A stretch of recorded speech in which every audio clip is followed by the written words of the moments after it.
Welcome to the Databricks Skill Builder series. We're glad you're here. All right, well, thanks everybody for joining. My name is Pablo.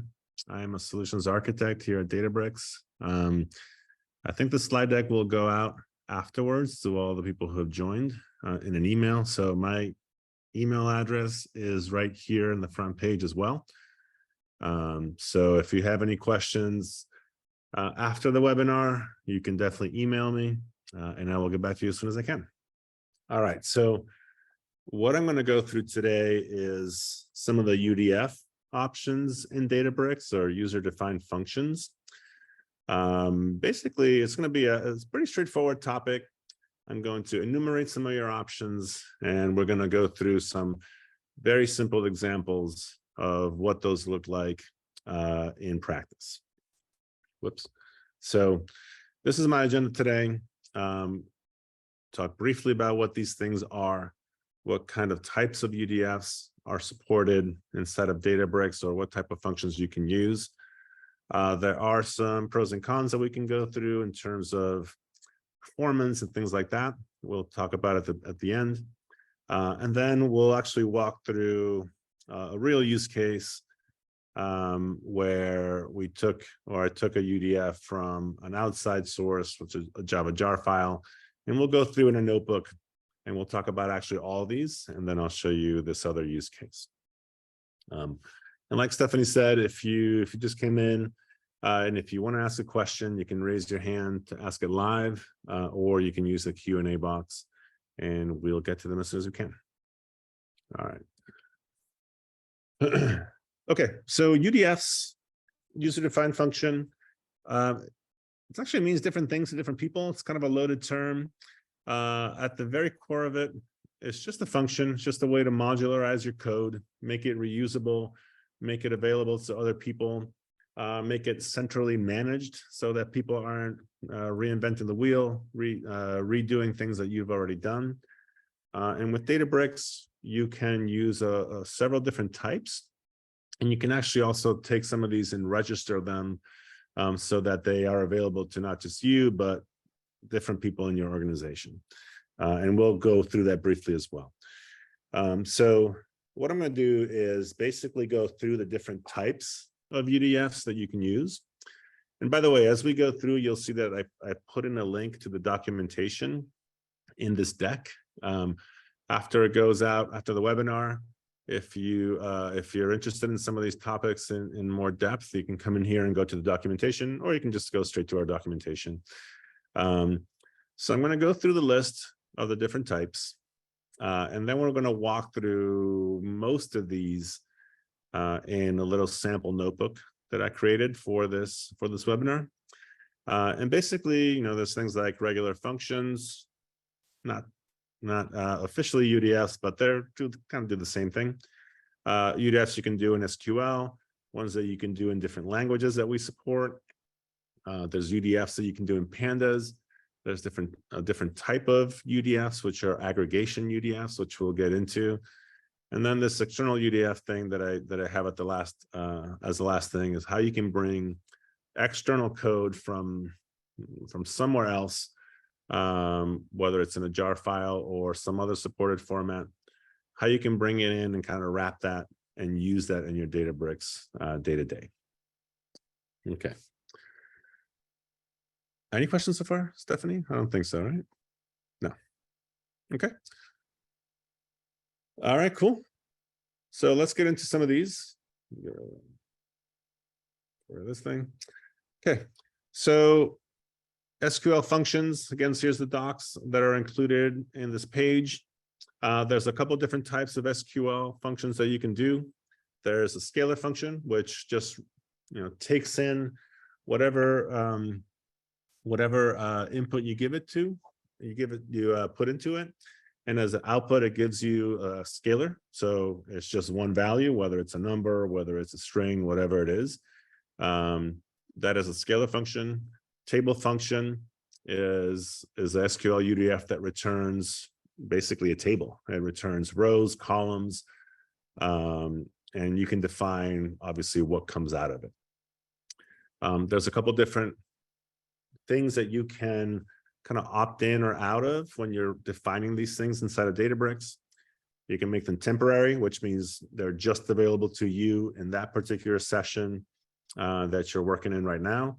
You can make them persistent, which basically, and we'll talk about this in more detail as we go through the examples, which basically attaches them to some sort of a meta store and makes it available for you in other sessions, makes it available to other people, etc. You can also define it with default arguments. You can put your comments inside of there, as well as these things are all securables inside of the platform. So you can give access or you can revoke access to different people across your org if you want to make your code available to them. Okay. All right. So moving on, very similar concept here with language UDFs. So you can do these with Python. You can define these with Scala as well. You can actually even do them in Java. And these have similar options as far as what kind of output you can get out of them. So same thing here, you have a scalar function that you can define, just returns one value. You can define aggregation functions, which are basically going to be like aggregators that can process multiple rows that you send into it. Kind of like how you would use a group by statement in an SQL statement. You can define your own aggregation to do, to put into your group by statements, basically. Nice thing about these things is as well that they're portable across different places in Databricks. So you can use them in your SQL queries. You can use them in your Python code with data frames. So they're not bound by whatever language you make them in. You can use them in the different environments as well, very easily. Okay. All right, so next thing here is Pandas UDF. So this isn't necessarily a Databricks specific thing, but it is UDFs that you can build specifically for Pandas operations. So these are meaning that they're vectorized, which is the whole Panda philosophy of processing rows in parallel as opposed to iteratively. These also have some options in terms of what kind of output or what kind of input they can accept and what kind of output they put out. So things like the scalar output, that's obvious, but you can also have them output or take in a series, which means basically a row of things in Pandas, and either output a series or an iterator to go over them. We're not going to go over this today in the examples, but if, like I said, if you are interested in more detail on this, you can get in touch with me later, or you can click on the docs thing here. Okay, so aggregation UDFs, these are a little bit more complex to create. These are, like I mentioned earlier, these are things that will act over multiple rows of your queries. How you would use, let's say, like the sum aggregator or the count aggregator in an SQL query when you do a group by.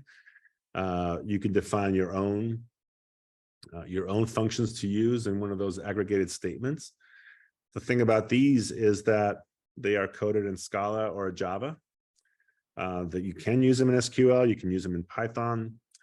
And the way that they work is you actually have to do a little bit of coding to extend this aggregator base class, which is a Java class, and basically override some of these methods that the function will call when the query is running in order to add values into your aggregator. So there are functions for putting in a whole bunch of rows into your aggregator that you can then write your own custom logic to aggregate over.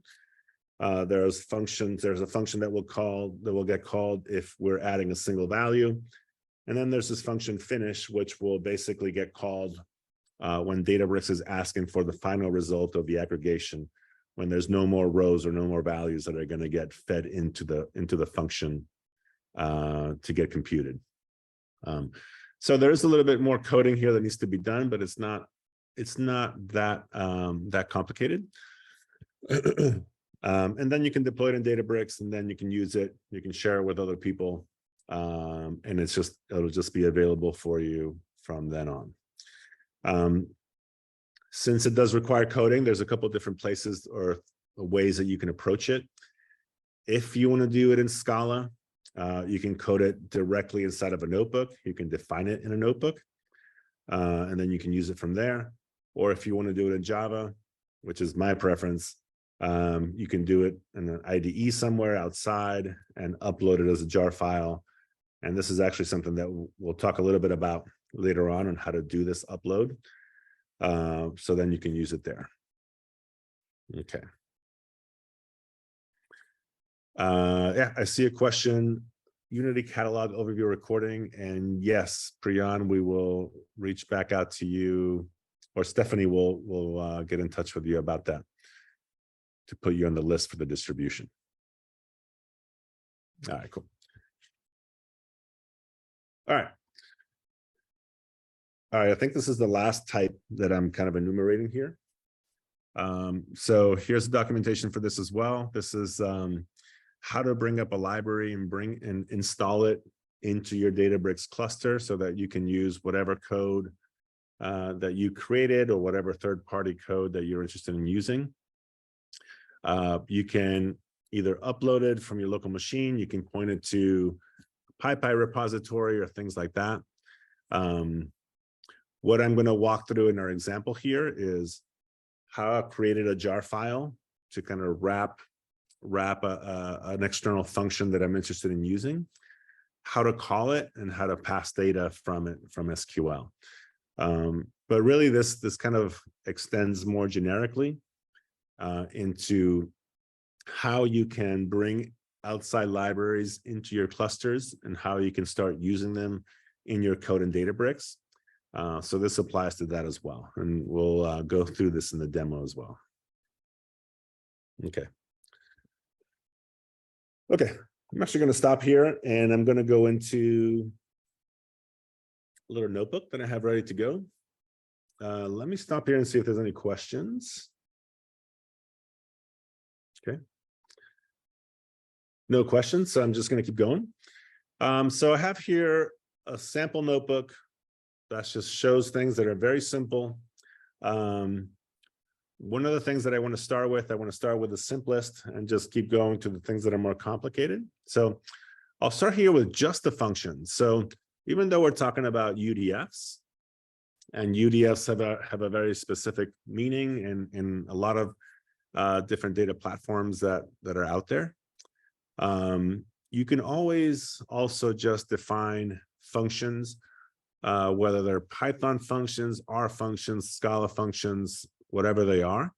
You can just define those and use those. You don't have to, go to the UDF route. And I think this is probably the easiest thing. So I have a notebook that I've created that it's just called functions. It has this say hello function in here. And when I run this, it just basically reaches out to this other notebook called functions. It runs this where all my functions are defined, and then I can use them in my code. So when I run this say hello cell, it just spits out this hello. Now I can use that everywhere, and I can have like a library of functions that are defined inside a notebook, and they're all ready to go. I think this is probably the easiest thing. It probably applies to most use cases out there. But of course, we'll move on and talk about stuff that's a little bit more complicated and different use cases. Okay. So moving on here, there's a couple of different cells that I've created for SQL functions. And this is nicely documented in our docs as well. So it's very easy to follow along with how these work. This is a definition of a scalar function. You'll notice this keyword here of temporary, which means that once I define this function, it is available for me, but it's only available for me, and it's only available in this session. This will disappear once this cluster goes away or terminates. So that's just something to keep in mind as you're defining these. And if I run this cell here, I can see it works as expected. It's just returning the square of whatever input I give it, and it's giving me the cell that's the square of 2. Okay. My next example here is something that's very similar, but what I've done here is I've made it a persistent function. So I've gotten rid of the temporary cell. I'm actually giving it a path for this thing to be defined. So I'm using Unity Catalog here, but this also works with the Hive Metastore of the days of yore. So I'm giving it a catalog, I'm giving it a database, and then I'm giving it the name of the function. So this function will now get attached to this path in Unity Catalog, and will now be a permanent fixture inside of my Databricks instance for me to use or for me to share with, with whatever other users are interested in using my stuff. Yeah, and as I run this, it just basically defines this, and now I have that available to use whenever I want in any of my SQL queries, any of my dashboards, et cetera, et cetera. Okay. Okay.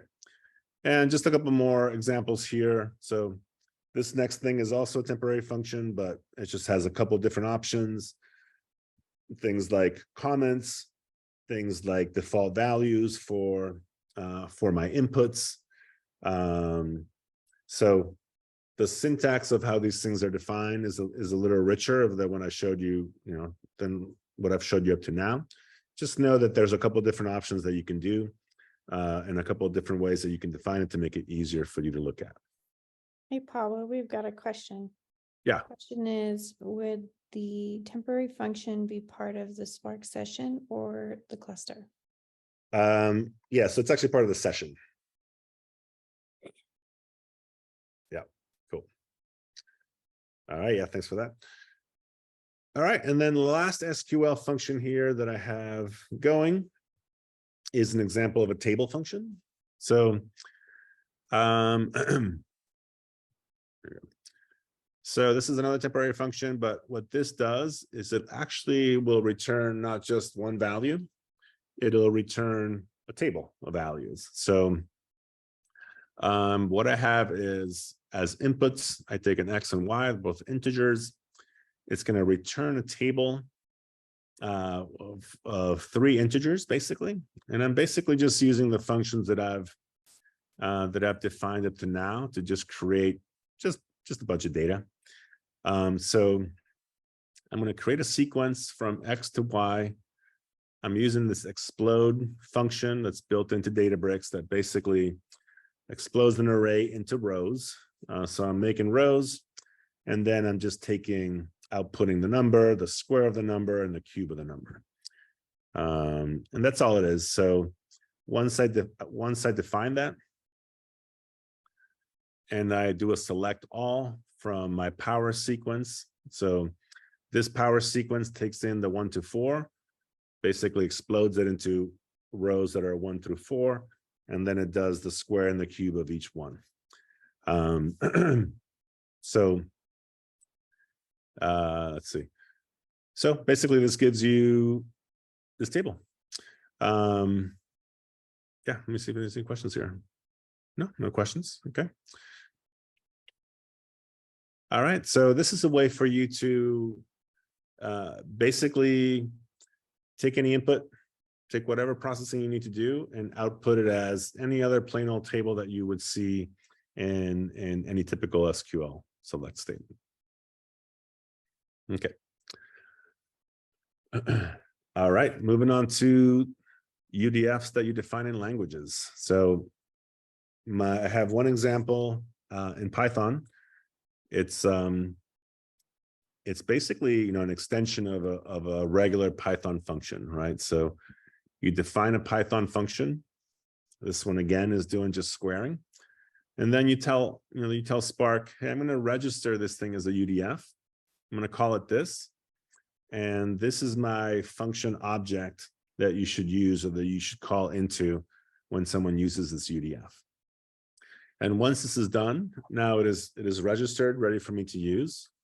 And like I mentioned earlier in the slide deck, You can use this in SQL, you can use this in Python, you can use this in other languages. So really when I run this cell, show that result. Whoop. Let me define it first. All right. So same result again. Square root of 2 is 4. And that's it. So even though I've registered and made this in Python, I can run this in SQL and use it in any of my queries, dashboards, etc. Okay. I see, is the UDF stored in the session as well? Yes, it is. I believe it is just for the session.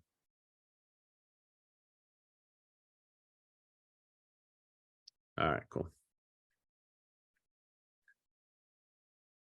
All right, let me stop here and see if there's any other questions before I get into.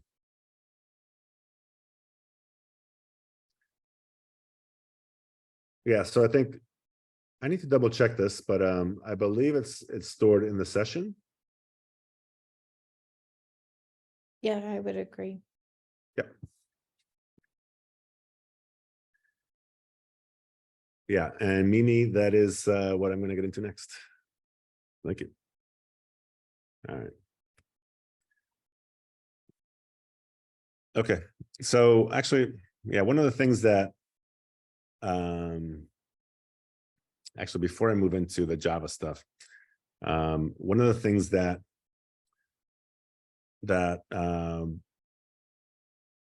where you can put a UDF into as well is one of our machine learning models. So if you have a model defined in MLflow, or if you have a model defined somewhere in your workspace, and you want to plug it in and make it into a UDF so that you can use it inside your select queries, or you can use it inside of any pipelines or any things like that, inside of all your data flows. You can plug any of your models right in by defining them as UDFs. So that is something that'll give you a whole bunch of flexibility in terms of how you can use your models inside of pretty much anywhere inside of Databricks. So yeah, thanks Mimi for bringing that up.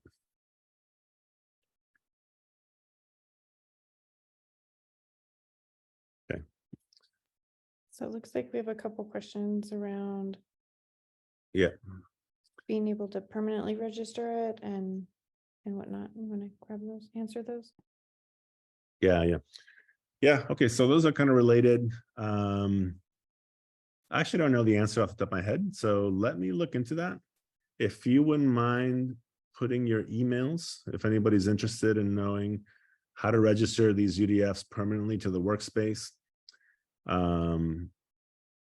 if you want to send me your emails over the chat, I will take a look afterwards and I will get back to you. All right, cool. Stephanie, can you take down these emails? Yeah. And this last question here, how to create a UDF in Python. I believe that's the last thing that we just talked about, is basically registering a Python regular function as a UDF with Spark.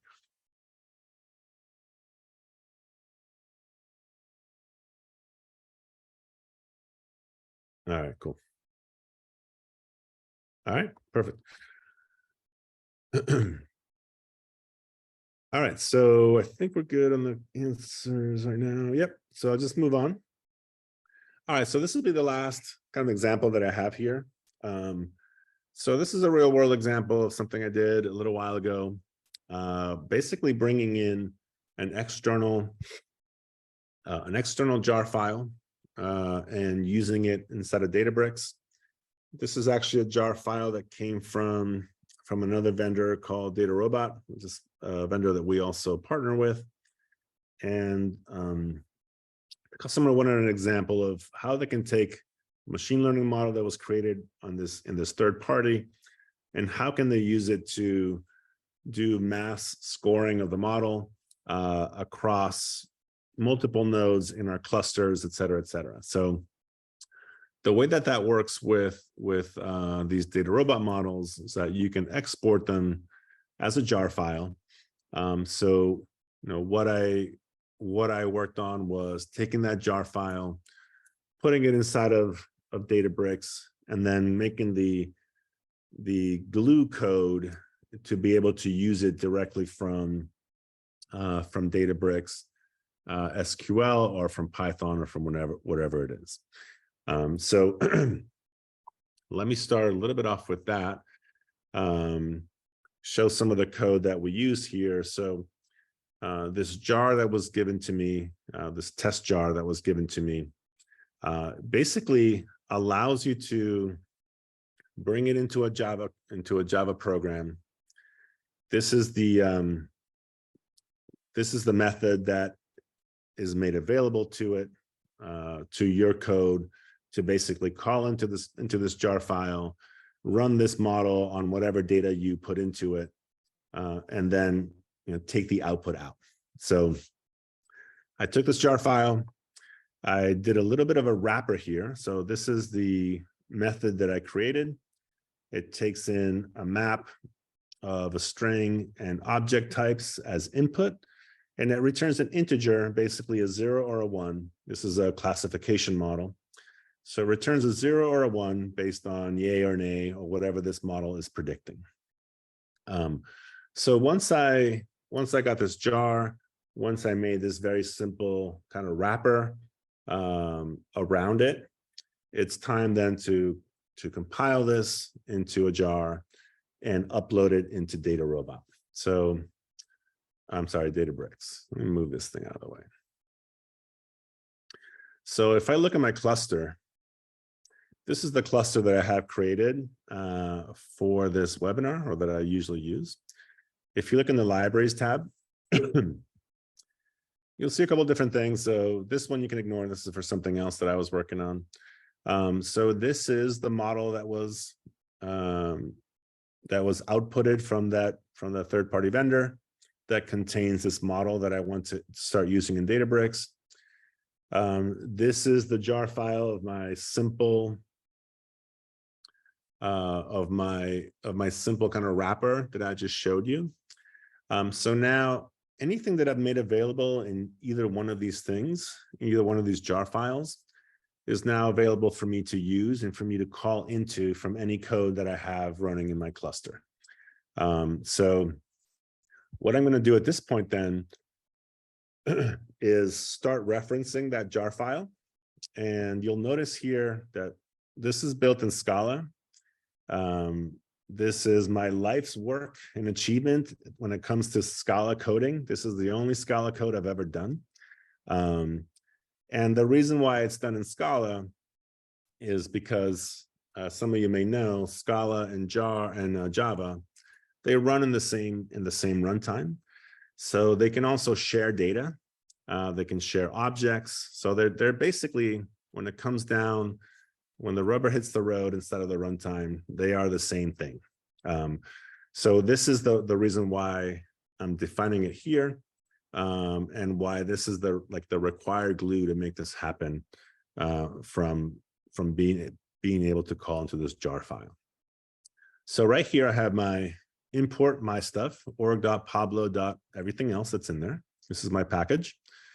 This is the function that I define inside of my code. So if you remember that, this is the function that I've created here. So it's calling directly into this function. It is sending in a map of stuff, which we'll get into in a second. So this is just a dictionary. It's called map in Java and Scala, but it's the same thing. It's basically a list of key value pairs, string and something else. And it returns an integer. And basically what it does, it just calls in the org.pablo.udf package. There is that function called udf_dr, and it sends in my stuff, or the input. And then what I do is I register this as this. So this will be the name of my UDF inside of Databricks that will, call all the stuff that I was just talking about. So when I run this, this stuff will get registered.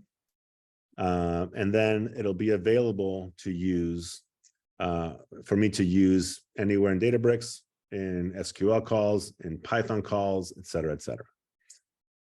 So I have a very small data set that consists of 2 rows that I'm going to run this on. So I have this UDF data set that I'm going to apply this UDF to basically do, hey, here's my input data, here's the actual label, and I'm going to run it across my UDF to make predictions.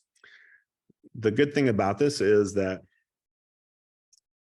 if you want to do scoring at scale, whether it's a third-party model like this, or whether it's a model that was created inside of Databricks, whether it's through AutoML, whether it's manually in a notebook, whatever it is, when you define it as a UDF like this, it will automatically handle, deploying your code out to 1, 2, 3 dozens of nodes, however big your cluster is. It'll automatically handle, running all the data and all the predictions through it, and maybe writing it to a Delta table or outputting it for you, or passing it on to some other part of your pipeline. So this is a great way for you to do scoring with your models at scale very easily and very quickly. Okay, so then this is the data that I'm going to model, or that I'm going to score, and I'm going to use this in a select statement. So here I'm going to select all from that data set table. And what I'm going to do to pass this is, here's my UDF, and the synonym or the synonymous thing here in SQL with a Java map or a Scala map or a Python dictionary is this map function. So I'm going to send in all my data as a map, and the glue code that I created will automatically convert it so that it'll eventually be a Java map that gets sent into my code. So I'm sending in the variance, the skewness, all the different variables inside of my data set. And this will come back, and I'm going to call it prediction. And I also want to select the class so that I can look at them side by side.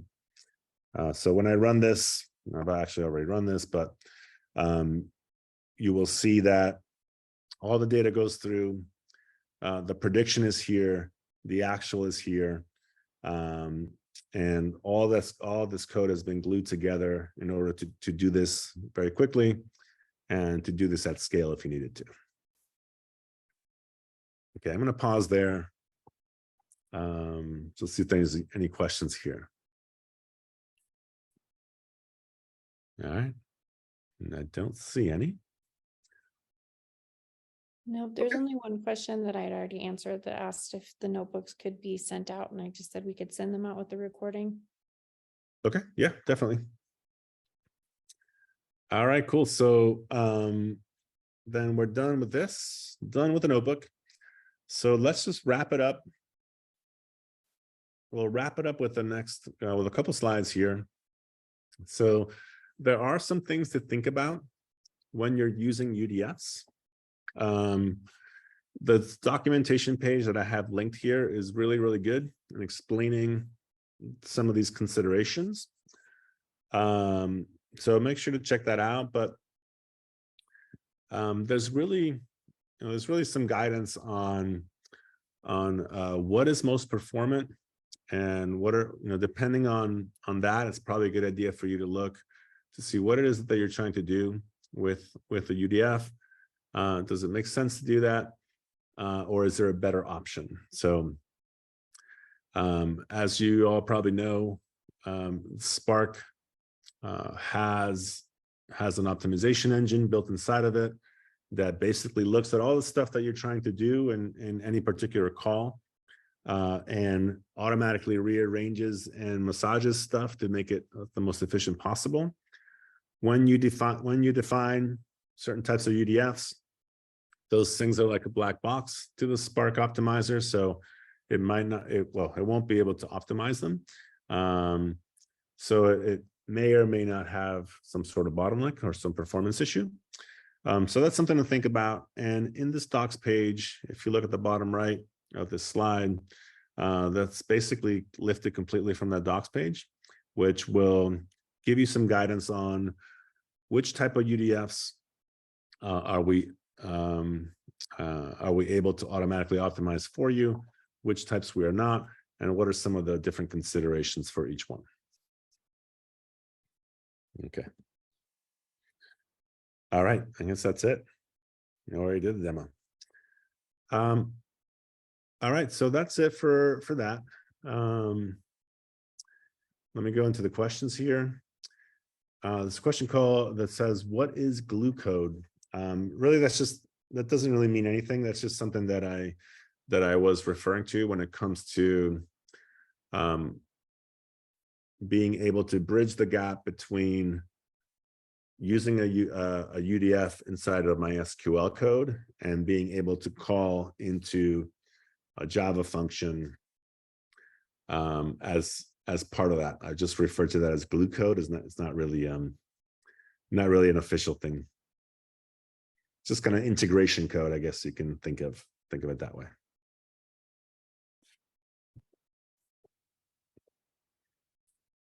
Any other questions? Don't be shy.